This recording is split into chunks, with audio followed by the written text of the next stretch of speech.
Welcome to Story Lab. This week, we're talking about adventures in kindness. Plus, we'll hear an amazing story about a pretty adventurous road trip.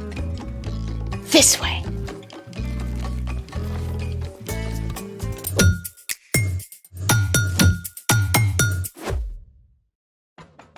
Hey, I'm Skylar. And I'm Sebastian. And today, we're talking about kindness. Kindness is showing others that they are valuable by how you treat them. Hey, nice backpack. You getting ready for school early? Nope.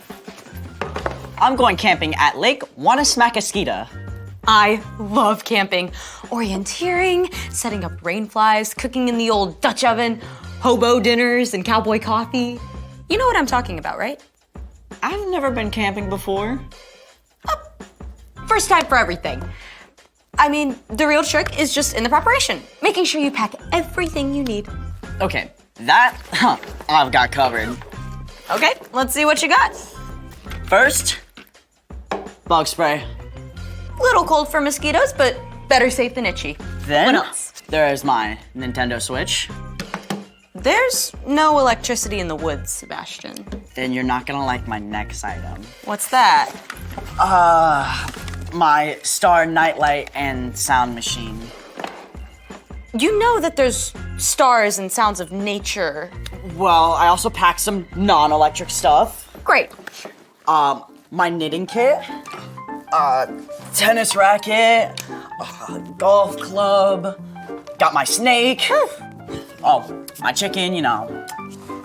We got my chair, you know, kind of need that. My hockey stick, my lucky hat, my backup lucky hat. My pogo stick, you know that, yeah. Oh, and of course, can't forget Steve. Sebastian. What in the world? You know, in case I wanted to make a snack. A snack. Maybe something desserty? That is actually doable. Let's make it! So, what are we making? We're going to make a solar oven to bake s'mores in. Sweet. Literally. For this project, you'll need a cardboard box, aluminum foil, some plastic wrap, a glue stick, some tape, a ruler, something to cut with, a stick, and a marker. First, take your box and use a ruler to trace out a lid about an inch from the edge, like this. Then, cut it out. Remember to ask an adult to help. Be careful. I will. There! Next, we'll use the glue stick to line the inside of the box with aluminum foil. There we go. Make sure you cover it really well with glue.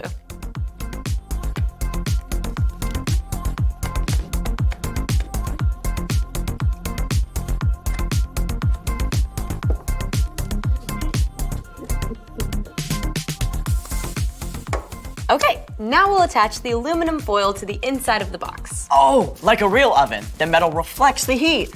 You got it. Make sure the foil is as smooth as possible.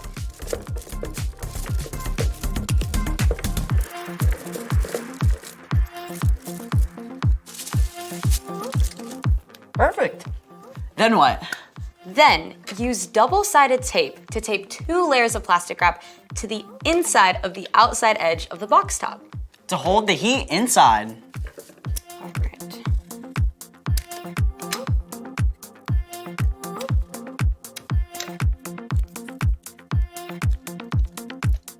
Just nice and simple.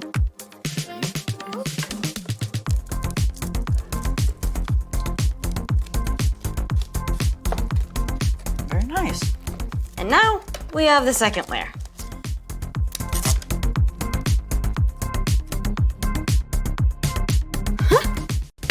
Do you like baking, Sebastian? To a certain degree. Oh boy.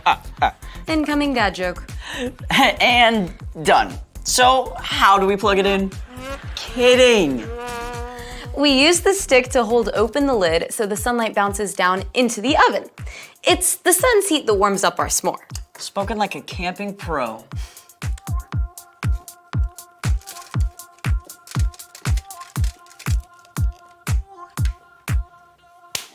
Now, all we have to do is head outside and set these babies up. I can see it already. Eating s'mores and telling stories around the campfire at Camp Wanna-Smack-A-Skeeta. Speaking of stories, it's time for... The story before the story. Today, we're in the Gospel of Luke, the third book of the New Testament. Luke wrote about the life and ministry of Jesus. We find Jesus doing what he does a lot, talking to people. Young and old, sick and healthy, powerful and not so powerful. And when Jesus spoke to people, he often used parables. A parable is a fancy word for story. More specifically, a story that uses things people know about to explain something about God's kingdom. One day, a religious expert showed up to talk to Jesus. This guy thought he was smarter than Jesus. Spoiler alert, he wasn't. And that's where our story starts. Take it away. Hey everyone, I'm Padma. In Luke, we discover a conversation between Jesus and an expert in religion, who was really just an expert in missing the point. People like him weren't happy with how Jesus was changing things, and they wanted to trap him in his own words. So, this expert asked, "Teacher, what must I do to receive eternal life?" and like a good rabbi, a Jewish teacher, Jesus answered the question with a question. What is written in the law? This man knew his stuff. He answered, "Love the Lord your God with all your heart and with all your soul. Love him with all your strength and with all your mind. And love your neighbor as you love yourself." You've answered correctly. Do that and you will live. There's a difference between smart and smarty pants because this expert thought he'd stump Jesus with one more question. "And who is my neighbor?" Jesus answered the man by telling him a story, a parable. The story went something like this. Once upon a time, there was a man who traveled along a road, a dangerous road, in the middle of nowhere. Suddenly, some robbers jumped out from behind a rock and hurt the man. They took everything he had and left him on the side of the road, sad, hurt, and all alone. Sometime later, a priest came along, a man whose whole job was to help people follow God. The priest saw the hurt man. Help! Help me! He's a priest, so of course he's gonna help the guy, right? I mean, it's the right thing to do. But no, the priest pretended the hurt man wasn't even there and walked past him on the other side of the road. Not kind. Not cool. Please! Then along came a Levite, a man who helped people worship God. He saw the hurt man. Help! Please! But just like the priest, the Levite walked right on by, as far from the hurt man as he could get. I'm right here. Once again, not kind, not cool. But then a Samaritan man came along.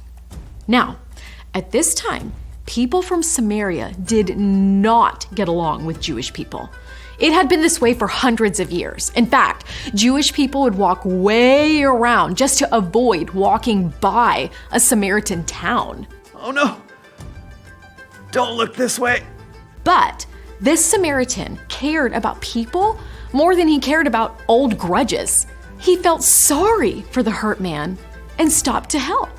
Oh, they roughed you up good, but you're gonna be okay. I got you. The Samaritan man's kindness didn't stop there. He even carried the hurt man on his own donkey to an inn, which is like a hotel. There, the man could rest and get better. The Samaritan even paid the owner of the inn to take care of the hurt man until he was well again. Take good care of him. And if this money doesn't cover your expenses, I'll pay you back when I return. When Jesus finished telling his story, the religious expert said nothing. Then Jesus asked him one more question. Which of the three do you think was a neighbor to the man who was attacked by robbers? The proud expert who had tried to trick Jesus just minutes earlier was forced to humbly admit the answer. The one who felt sorry for him. Go and do as he did. Jesus made it clear. Your neighbor isn't only the person down the street. It's not just your friend. Your neighbor is anyone who needs your help and kindness. The end. Wow, the Samaritan helped the man even though there was nothing in it for him. Yeah, it even cost him time and money. I bet even his own people were mad at him for helping. You don't see that kind of kindness every day. I like that Jesus used his story. I mean, he could have said a lot of stuff to tell the expert that he was even smarter. But instead, he used a story that anyone could understand. Jesus did that a lot. So, what's our part in the story? Kindness is showing others they're valuable by how you treat them. And one of the most powerful forms of kindness is showing love to people who are different from you. Like, if there's a new kid who comes to your school from a different country or speaks a different language, you can ask them to sit at your lunch table. Or if someone thinks or acts differently than you, you can choose to listen and be kind to them, even if you don't agree with them. You can even be friendly to someone on the soccer team that just beat your team. Easier said than done sometimes. True. But remember, while you can't be best friends with everyone, You can still show kindness to everyone. you guys got this on lock. Peace. Bye. So here's the thing. Be kind to people who are different from you. Okay, let's do this.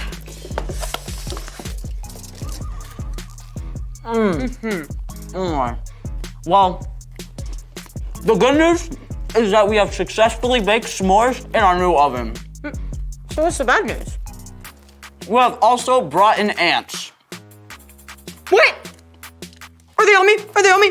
Thanks for joining us in the Story Lab. Seriously, do you see any ants? See you next time. Sebastian! Oh my. So good.